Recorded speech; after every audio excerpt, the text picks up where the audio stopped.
Andy, what do you reckon? Are you going to be able to vote for Labour Party? Not as long as my bottom points downwards. OK, why is that?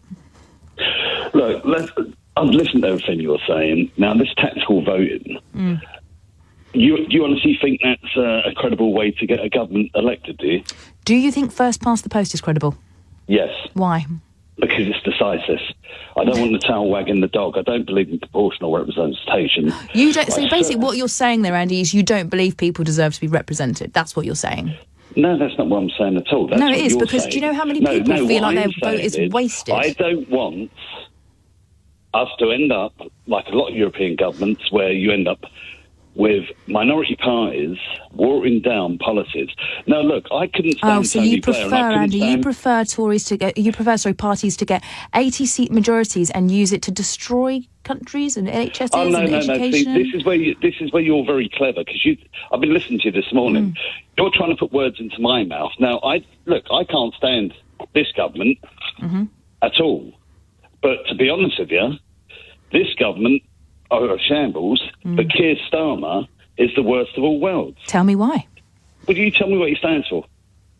I want you to tell me first why you think he's a shambles. I'm asking you. You all morning you've been telling us how great Keir Starmer is and that he doesn't have to say anything. Have you actually listened to the show, Andy?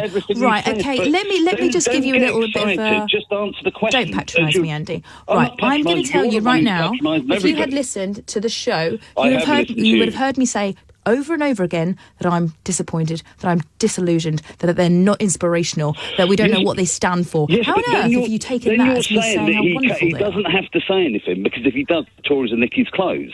But then in the next breath, you're saying that Blair set out his stall and would stand up for what he was saying. So you can't have it both ways. I do query your comprehension, Starmer has either got a policy that he can back up and the Tories can't nick off him because he's good and he believes in what he's saying, or Starmer is a charlatan, and I think Starmer is the latter.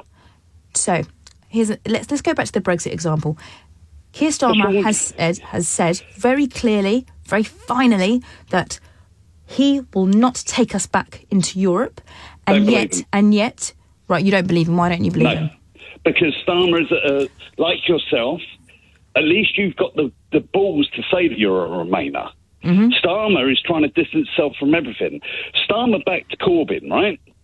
No, I don't have a problem with Jeremy Corbyn. In fact, I don't back most of what Corbyn said, but I've got a lot of respect for Corbyn, because at least Corbyn stood by what he said and stood up to his own principles. And how did that fare for him? How did that work out for him, Andy? How did that work out for him? No, it does matter. And it does matter, Andy, because we live in a country where the press is geared 80-90% towards the right. Here we go. It's all the Why was Corbyn vilified? It's not the fact that... You put your head above the parapet in this country and you are vilified by the right-wing press who need a Tory government to stay in power. You need to grow up. At the end of the day... Andy, I will cut you off. There you go. Let's go to Jason.